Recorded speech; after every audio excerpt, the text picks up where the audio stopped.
Think about the diet section of any grocery store. It's a world of promises, right? The 0 calories, the zero sugar, the zero guilt. It's like a hall pass for your health goals. But if you've ever stood there holding a pink, a blue, maybe yellow packet and felt a wave of confusion, you are not alone. The science on artificial sweeteners is some of the murkiest, most contradictory stuff out there. One day, a headline screams they cause cancer. The next day, a study says they are perfectly safe and a tool for weight loss.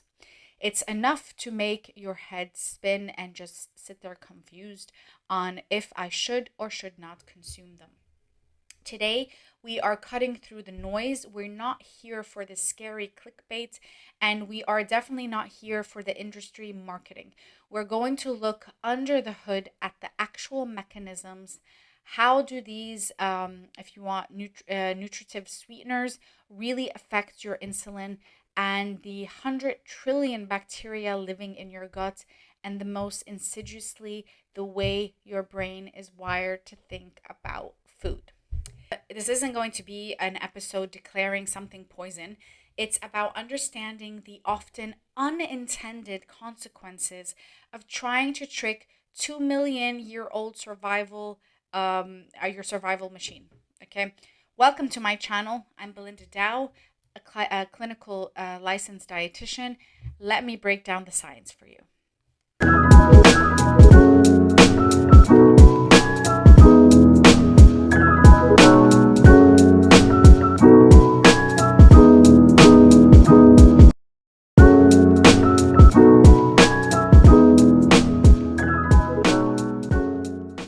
Let's start with the question that gets more than any other. Do artificial sweeteners spike insulin? If you're looking for the simple yes or no, the direct short-term answer for most of the big players, we're talking aspartame, sucralose, saccharin, even stevia, is no. Not in a clinically significant way. They are largely metabolically inert. So if your doctor once told you to switch to a diet soda to help manage your blood sugar from a pure glucose spike perspective, they weren't wrong. He was telling you the truth. A diet soda is not going to cause the same immediate insulin dump as a regular soda. Now, the idea is pretty clever if your tongue tastes something intensely sweet, okay?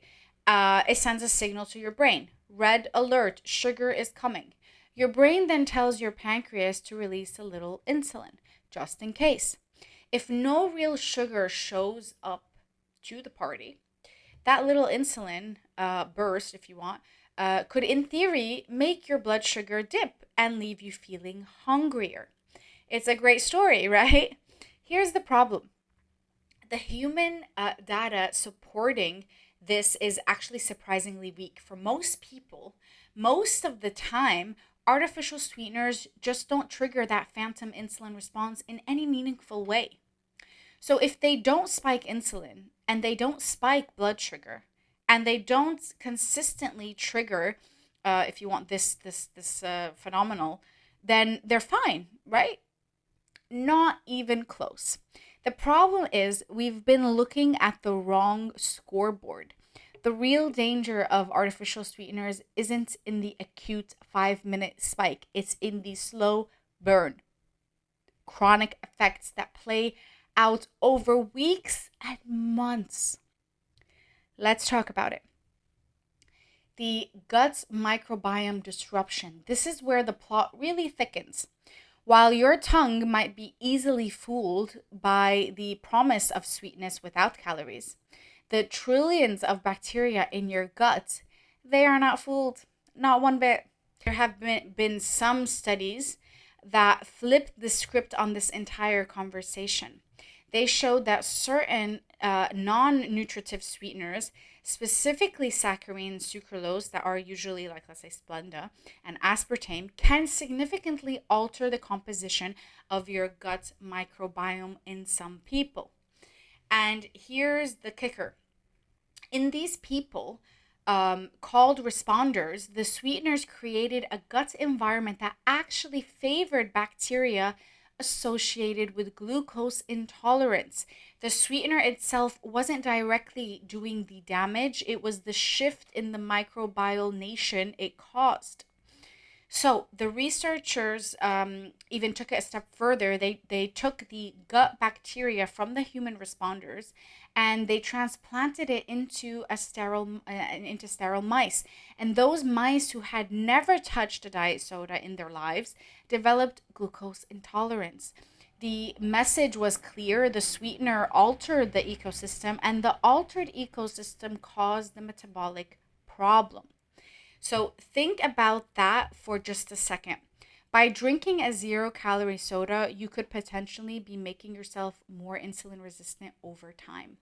It's a real documented risk, and it's highly individual. Some people, their microbiomes are like a robust fortress, others are a little more vulnerable, but it completely moves the conversation beyond simple calorie math, and that's the whole point.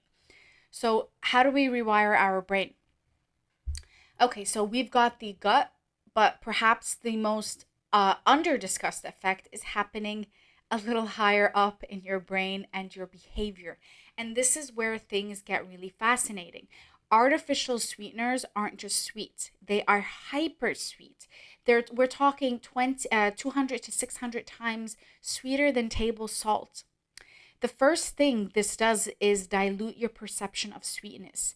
It's if you're constantly bombarding your taste buds with this intensity, the natural subtle sweetness of a strawberry or a carrot starts to taste like absolutely nothing. It becomes bland and unsatisfying, and then suddenly eating whole foods feels like a punishment. It's like a surefire way to drive yourself right back to the hyper palatable, ultra processed foods that got you into this mess in the first place. Second, think about your brain. It's the most sophisticated pattern matching machine on the planet. So it learns from experience. For millions of years, it's learned one simple rule: sweet taste equals calorie energy, which triggers a nice little hit of dopamine, the reward chemical. So artificial sweeteners, they're breaking that rule. They create a dissociation. Sweetness no longer predicts incoming energy. And when that learned association breaks down, some research actually suggests it confuses your entire reward pathway. Your brain is left hanging, and it might actually increase your cravings for real, for real high calorie sugary foods. And it goes searching for the reward it was promised, but actually never got. You see what I'm saying? Finally, there's the very human, very real license to eat effect. The behavioral studies show that time and time again that people who order diet sodas are more likely to also order the fries and the burger. The brain subconsciously thinks, I saved all of these calories here, so I can afford to splurge here. It completely disconnects you from your true hunger and your fullness cues. So, in essence, you might be saving a few calories in the moment, but you could be training your brain to crave more sweetness, to prefer bland processed foods, and to completely ignore its internal calorie regulation system. That's a steep price to pay. So, after all that, what's the final verdict? Are they toxic poisons that will give you cancer? Um, Based on current robust safety data from regulatory bodies, the answer is likely no. They are not instant toxins, but they are also not the harmless inert tools that marketing would have you believe. So how do we navigate this? I'm going to explain to you simple framework of how we can work around this. We want to minimize, not demonize.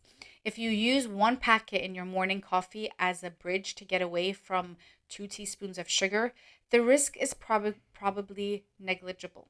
But if you're mainlining multiple Diet Cokes a day using sweetened protein bars and relying on sugar-free this and that for every meal and every snack, you are almost certainly doing some metabolic and behavioral harm.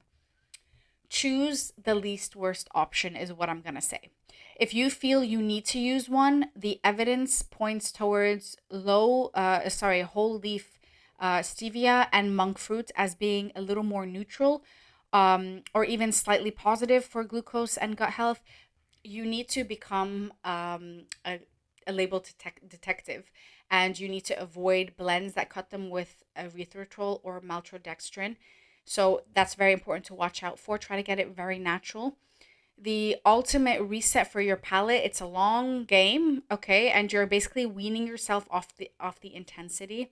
So maybe experiment with spices. Try to add vanilla, cinnamon, nutmeg to add sweetness without the actual sugar. You want to learn to appreciate the complex, beautiful sweetness of a slow roasted carrot or a perfectly ripe pear.